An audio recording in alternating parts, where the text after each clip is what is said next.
Okay, we're in the repetition of the Amida, and we spoke about the importance of listening carefully and responding accordingly. How for the repetition of the Amida, we need 9 responders, because the only reason why we repeat it is for everybody's already said it. We're saying it a second time now, and that's to help somebody that didn't daven, and that only works through the power of a minyan, and that's why we need to make sure we have all hands on deck. We have 9 people ready to listen and respond before we start the repetition of the Amidah. Another reason that I forgot to mention yesterday for why we repeat the Amidah, so the Shulchan Aruch actually discusses, what about nowadays where it doesn't seem to be any purpose? Why do we still keep doing it? So the Shulchan Aruch says 3 things. I'm continuing where I left off yesterday in the introduction of why we repeat the Amidah, and just adding a few points. Firstly, the reason the sages instituted it was just in case somebody walks into shul that is unable to daven. And that reason actually really amazed me. I thought it was really beautiful. The whole community goes through the whole repetition of the Amidah just in case somebody will walk into shul that doesn't know how to daven, so that we'll be able to include it on his behalf.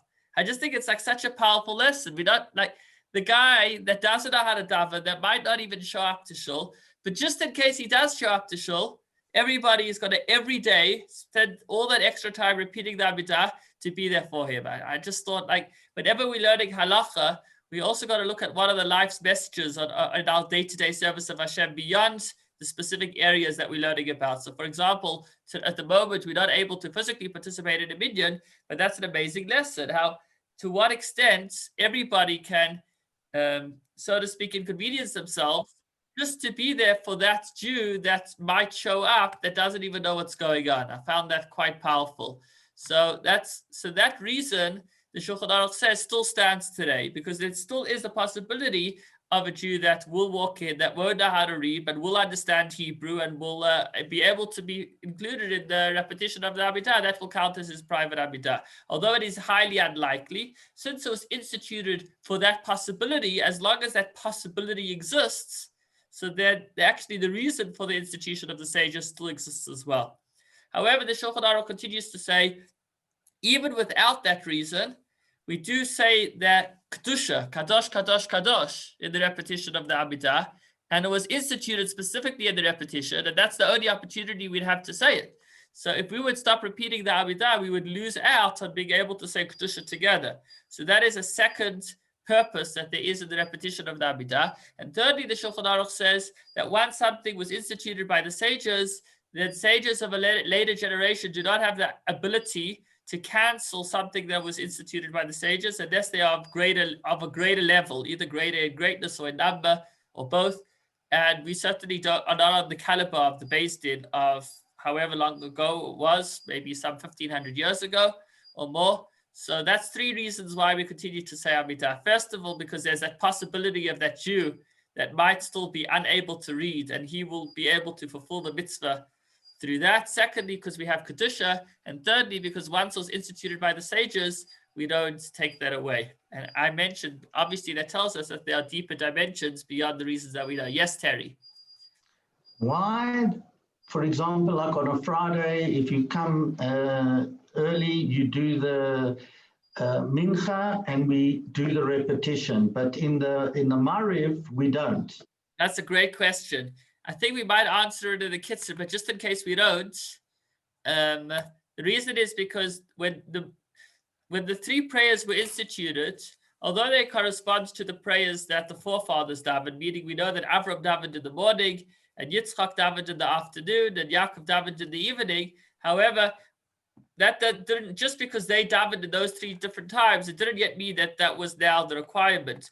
Really, davening, the 3 times a day of davening was instituted by the sages. The Torah doesn't say to daven 3 times a day. The Torah says that you should daven, and according to most opinions, at least once a day. It's a daily mitzvah, but it doesn't say how often. The sages instituted it, and when the sages instituted it, they said twice a day, and the 3rd time if you want. Originally, that's how it was instituted. Why twice a day and the 3rd time if you want? So there were 2 daily offerings that were brought in the temple on behalf of all of the Jewish people. Tamid Shal Shachar and Tamid Shal Ben Arbayim, the morning offering and the afternoon offering. And corresponding to those two daily offerings that were brought in the temple, we all daven twice a day. Now, the afternoon offering, Tamid Shal Ben Arbayim, it was brought in the afternoon, but it was eaten that night. And I think it continued to burn into the night. So really, that second offering went over two, so to speak, time zones, two halachic time areas, before sunset and after nightfall. So since that second offering went both from afternoon into night, so the sages said that if you want to daven a third prayer at night corresponding to the time that the afternoon offering was eaten, then that will be wonderful. Now, this voluntary prayer became so popular that in no time, every single Jew took it upon himself to daven the evening prayer as well. And once they did that, then there's the power of a midag, that once all of the Jewish people practice it a certain way, in a way that it is based on halacha, then that became halacha, it became the requirement. So today, the evening prayer is also a requirement, but it is still of a different nature. Since it was originally instituted on a voluntary basis, it doesn't have the same weight. Now, the same rabbis, I'm not sure if it was the very same, but just as the sages instituted to daven 2 times a day, and then a third time voluntarily. So they also said when it comes to the repetition, we don't need to worry about in the evening somebody that comes into shul that doesn't know how to daven, because if he doesn't know how to daven, that's fine, because after all, it's only voluntary. So as long as he managed to get his morning and afternoon prayer in, so the evening prayer, if you missed it, that's okay, he's doing well. In other words, since the evening prayer was not originally a requirement, therefore there was no need to make a repetition. There is one exception for this, and that is on a Friday night. On a Friday night, it's the only night of the year that we have somewhat of a repetition. It's an abbreviated repetition. As the Chazan starts, Baruch atah Hashem Elokeinu v'Elokei Avosseinu Elokei Avraham Elokei Yitzchak. So that is actually an abbreviation of the Friday night prayer. It's shorter, but it's a repetition. And why was that instituted? We'll see soon. Also for late comers, somebody might come to shul late. It's amazing. The whole Torah, all of the Jewish people are doing things to facilitate those people that seem to be messing around. Like we could have said, no, this is serious business over here. You're in or you're out, and that's so not true. The Torah really says we're here for you. No matter how much you seem to be getting up to trouble, you're still a part of us, and we still want to accommodate you. And therefore, since a guy might come to shul late Friday night, and then he's going to want to daven, but since he came late, he's going to finish davening late. Now, by the time he finishes davening, everybody will have gone home. And then he'll walk home alone. It's dangerous. So listen to this. The sages said we're going to institute a repetition of the Friday night davening to give the guy that comes late a chance to finish, because he's still catching up, so that by the time he's finished, everybody else will still be there, and they'll be able to walk home together, so he won't need to walk home alone. Okay, so there's powerful lessons over here. Let's see now. Let's go through the text inside. But yeah, definitely amazing life lessons. So we spoke about how the Chazan should wait for everyone to answer Amen before he moves into the next bracha. And we spoke about how Kedusha is recited, how Moedim is recited, and the final and third insert that is unique to the repetition of the Amida are the priestly blessings. Let's learn all about them. Before the Chazan starts the bracha, Sim Shalom, he says, Elokeinu v'Elokei Avosseinu Barucheinu. And he makes this, he gives a little intro, and then he actually says the very same blessings that the Kohanim, the priests, blessed the people with on Yom Tov. In fact, in Israel, it's said as often as every single day. But outside of Israel, we say it on Yom Tov. So we don't have a Kohen coming up and blessing us, but we have the Chazan that says these priestly blessings instead. And after he says each bracha, so Yivarechecha Hashem Yishmerecha, that's the first blessing. Everyone answers Ken Yehi Ratzon, so may it be Hashem's will. In some communities, they answer Amen. But we see over here the different opinions. The Kitzur Shulchan Aruch says not to answer Amen. And then again, when he finishes the second blessing, Yor Hashem Panav Elecha V'Choneka, everyone answers Ken Yehi Ratzon. And then again, Yisa Hashem Panav Elecha V'Yasem Lecha Shalom. And again, everybody answers Amen. These are very beautiful blessings. I'll just give a little snippet. The very first blessing, Yivarechecha Hashem v'yishmerecha. Hashem should bless you and guard you. So Rashi explains, as human beings, when we bless somebody with something, meaning when we give something to somebody, once we've given it, then it's now out of our control, right? So if somebody was to give me a very beautiful pen, he transfers it from his hands to my hands. Now, once it's in my hands, it's out of his control. He can't stop it from getting stolen. He can't stop it from breaking. It's left his hands. But Hashem, Yivarechecha Hashem, he will bless you, v'yishmerecha, and he'll guard those brachas. Hashem can do anything, and even after he gives us a bracha, he can still watch it to make sure that it continues to serve us in a wonderful way. So talking about brachas, Hashem should certainly bless everyone that's joined us on this afternoon for this year. And he should bless us in the way of Yivarechecha Hashem v'yishmerecha, that not only does he give the bracha, but that he stands by it and makes sure that it continues to be fulfilled in the full sense of the words, as Hashem is able to do. And this is a bracha that the Chazan says every day in the repetition of the Amida. Parenthetically, we also all say it at the very beginning of the davening. Right after we say the blessing of the Torah, we have an opportunity to say the priestly blessings, but that is in a personal capacity. Over here, at this point of the davening, in the repetition, this would be the place where the Kohanim would actually get up and bless all of the Jewish people. Now, since on a regular day, outside of Israel, Kohanim do not get up and bless the Jewish people. Since this is the place where they would, so the Chazan says it instead in place of that. Now, when is it said? It's said in the morning, Shachris. It's said in the Musaf prayer, but not at Mincha. Why not at Mincha? Listen to this. Because there's a prohibition from a Kohen serving when he's drunk. Now, Mincha is already after you've had a nice big breakfast. So if there might happen, there'll be a Kohen misbehaving himself, he'll get drunk, and he'll come to Shul, and he's going to start giving the blessings when he's drunk. Therefore, the sages said, we don't want that to happen. There will be no priestly blessings after you have already eaten at the Mincha prayer. Unless it's a fast. If it's a fast, there's no concern that he may have gotten drunk, and therefore we would be able to say this blessing in the Mincha prayer as well, the priestly blessings. Although it's the Chazan saying it, but I guess the Chazan only says it when the Kohanim would be able to say it. Okay. And then, if he is saying it by Mincha, he would also say the introductory words of the Kedem Elokei Avoseiנו. It is not said at the minyan of the house of a mourner, nor on Tisha B'Av at Shachris. Why not? Why is it not said in the house of a mourner? For the very same reason that the Kohanim only bless us on Yom Tov. More interesting stuff coming our way. Hashem says that when you bless by people, you need to do it with joy and happiness.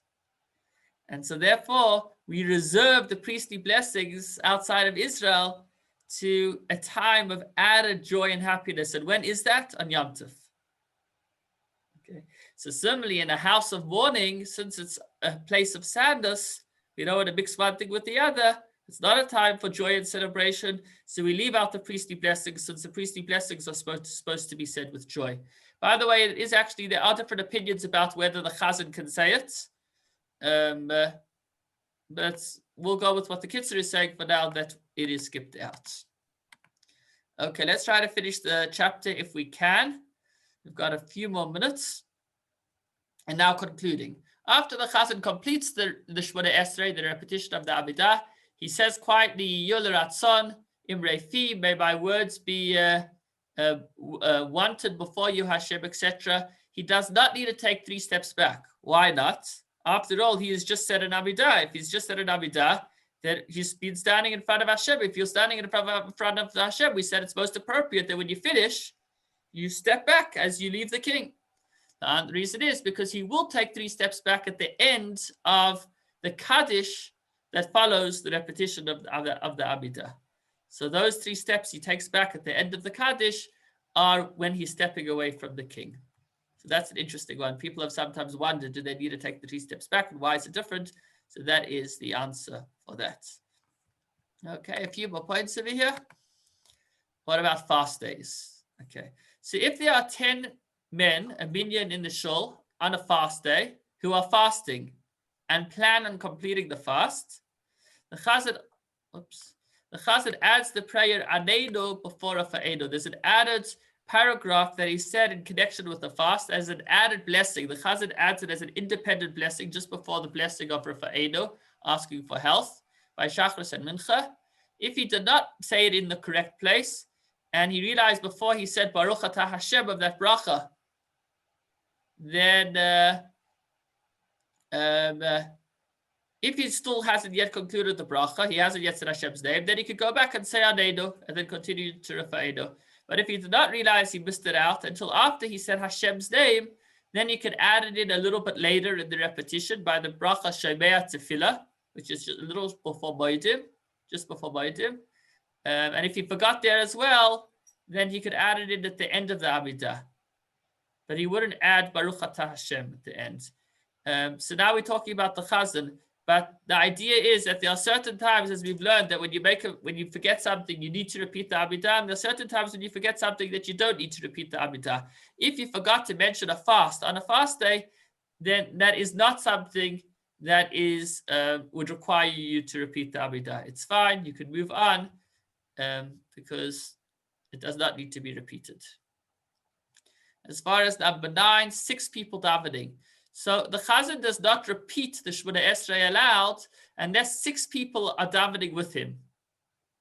But if there aren't 6 men who are now davening, so you have 10 people in the room, but you only have 3 people davening, the other 7 davened already earlier, and they just came to help out with the minyan, then you wouldn't be able to repeat the Amida. However, what he could do is he could say his private Shemona Esrei aloud up until Kedusha, and then to say Kedusha with the community, and then to continue silently.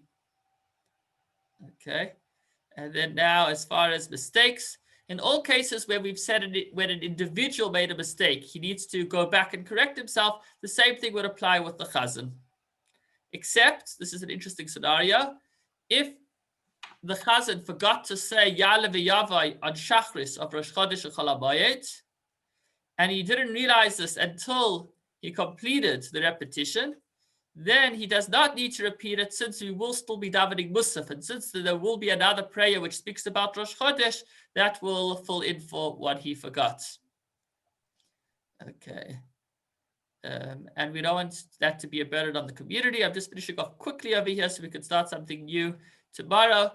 Latecomers, it is incumbent upon every man to say Kedusha together with the minyan. You know what? We'll stop over here, and please God, we will conclude tomorrow and perhaps begin the next section. Thank you for joining us and wishing you a wonderful evening.